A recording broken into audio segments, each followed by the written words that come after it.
سليلو وهبت ليه روحي العليلة أننو مالو جننا. Assalamu alaikum and hello everyone, welcome back again to my channel. Today we're making Musk Khumra. The first thing we'll be adding is our Musk crystal and we are going to grind this into fine powder. في جمال مكمل آية جوز عيون زاد الحكاية قص الله حقيق ومعايا اتمنيت لي جنايا. When you have a fine powder, then you're going to add this into the jar or the bottle you are making your humra in. في جمال مكمل آية جوز عيون زاد الحكاية قص الله حقيق ومعايا اتمنيت لي جنايا. البريدة ضي عيني والغرام قلاني قلية البريد.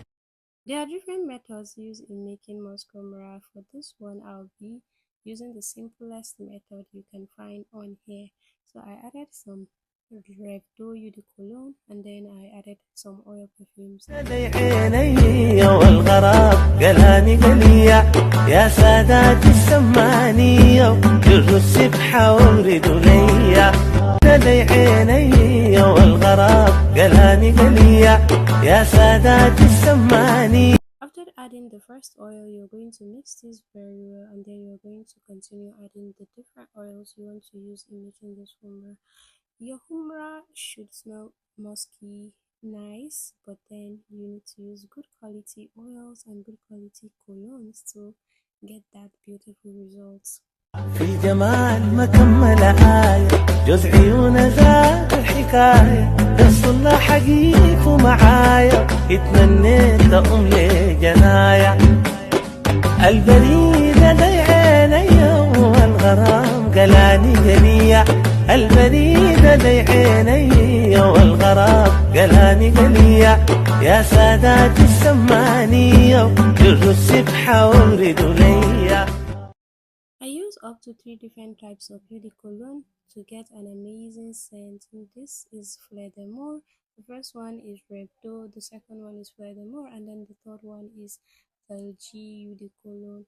You can find all this eau de cologne in the market, and if you love to purchase all these ingredients, you can send a DM to the number on the screen. I sell them and I can ship these items to you wherever you are in the world, inshallah.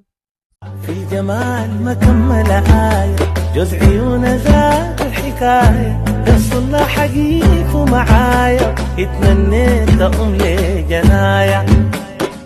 البريدة ضي عيني والغرام قلاني قلية البريدة ضي عيني والغرام قلاني قلية يا سادات السمانية جروا السبحة وردوا ليا. في جمال مكمل آية جوز عيون زاد الحكاية قص الله حقيق ومعايا اتمنيت لي جنايا. البريدة ضي عيني والغرام قلاني قلية البريدة ضي عيني والغرام قلاني قلية يا سادات السمانية جروا السبحة وردوا ليا. في جمال مكمل آية جوز عيون زاد الحكاية قص الله حقيق ومعايا اتمنيت لي جنايا. البريدة ضي عيني والغرام قلاني قلية البريدة ضي عيني والغرام قلاني قلية.